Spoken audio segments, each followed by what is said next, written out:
The sun was a workaholic. It refused to clock out at night, so the king struck it, transforming it into the moon. In this world built of blocks, the king was the absolute ruler. Every morning at 6, soldiers rang the morning bell and the king would wake. With a mere snap of his fingers, the sun would slowly rise from the west. Satisfied to see the sun on duty, the king would go back to sleep. However, burdened by the affairs of the realm, he soon fell into a deep slumber and failed to wake when the evening bell rang. The sun remained in the sky, refusing to clock out. A sudden emergency alert from the castle roused the king, who hurriedly ordered the sun to leave the sky. To his surprise, the sun threw a tantrum, demanding overtime pay and refusing to budge otherwise. Furious, the king marched onto the rooftop, pointed at the sun, and sternly threatened to dock its entire salary. But this time, the sun would not submit. It had long since grown weary of being bossed around by a mere puppet. With a disdainful puff of hot air, the sun blew the king away and incinerated the castle gates. Enraged and humiliated, the king waved his scepter and ordered a massive barrage of cannon fire. The shells transformed into countless hooks in midair, attempting to drag the sun back by force, but the sun unleashed scorching flames that incinerated every single hook. Just as the sun thought it had won,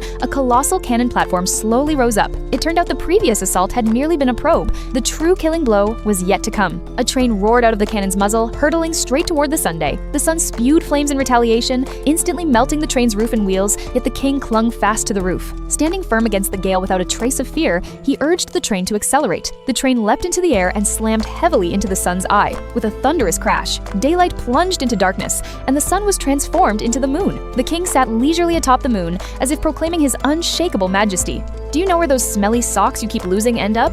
It turns out they've all been stolen by rats. Hidden underground is a massive processing plant. The rats pile up all the socks they've gathered from everywhere and sort through them layer by layer.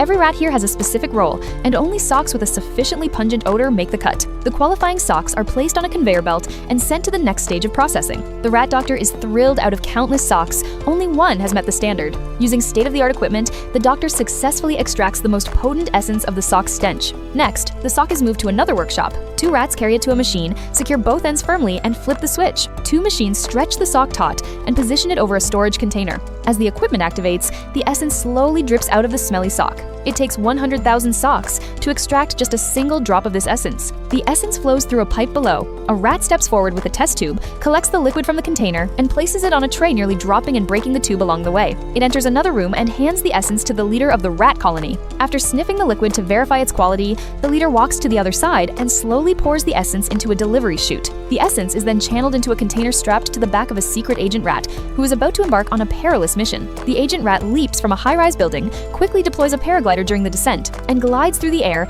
soon reaching its target, a cheese processing plant. It finds a piece of cheese and applies a drop of the essence onto it. As the essence blends with the cheese, a remarkable chemical reaction occurs, altering the cheese's internal structure. No one could have predicted that this cheese, infused with the stench essence, would ultimately become a best-selling product in stores.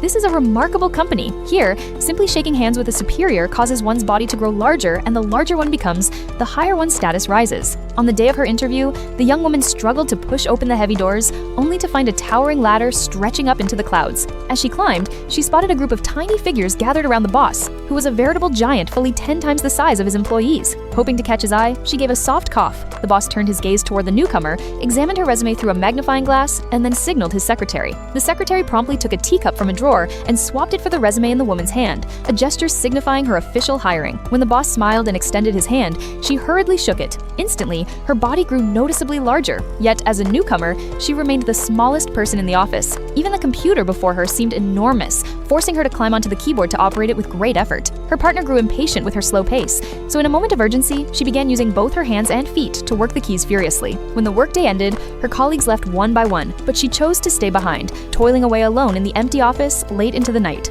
The next morning, everyone was astonished to find that she had exceeded her targets. Noticing her dedication, a superior shook her hand again, and she grew another size larger. During a team meeting, the supervisor assigned new performance goals. While the others fretted, the woman announced that she had already met the targets ahead of schedule, earning the supervisor's admiration. Another handshake followed, and she grew even taller. From then on, she worked with increasing intensity at one point, managing 3 computers simultaneously, her relentless drive making her partner feel inadequate by comparison. As her efficiency soared, more and more superior superiors shook her hand, yet she remained humble, wishing only for more arms and heads to get even more done. By the end of the month, her performance was far beyond the reach of her colleagues. The boss shook her hand once more, her salary climbed, and she soon towered over everyone else in the office. After a final handshake with the boss, she had grown to match his massive stature. Ultimately, the boss entrusted the company to her and retired to enjoy his life. The young woman, now the new boss, glanced around at her subordinates, who all appeared visibly apprehensive.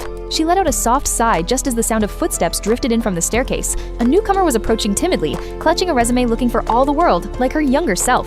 After cracking open 99 stone-like pods in succession, the humans finally discovered the nest where the alien creature was hiding. Slicing open the fruit revealed an alien life form nestled inside. The little creature opened its round eyes and immediately stirred upon seeing the woman's finger reach in. Stepping across the slick pulp, it skillfully manipulated a hidden mechanism within the fruit. With every step of the process, its body aged at a visibly rapid pace. Upon completing the final step, it lay quietly back in the nest at the far end of the fruit, ending its brief life. Its soul coalesced into a blue pill. The pair then quickly made their way to a nearby lake. Near a cliff edge, the man snatched an insect, snapped off its head with a quick squeeze, and fashioned it into a makeshift telescope. The woman dripped a liquid onto the fruit, causing it to swell rapidly. She gripped her sharp knife, waiting for the right moment. As soon as the target appeared, her companion signaled by mimicking the chirping of a caterpillar. Receiving the signal, the woman plunged her knife into the center of the blue fruit, causing it to burst open. She seized the opportunity to stuff prepared ingredients into the fruit's cavity, bound it tightly with thin cord, and tossed it into the water. A swarm of flying fish instantly surged to the surface. An explosion blasted a massive flying fish out of the water,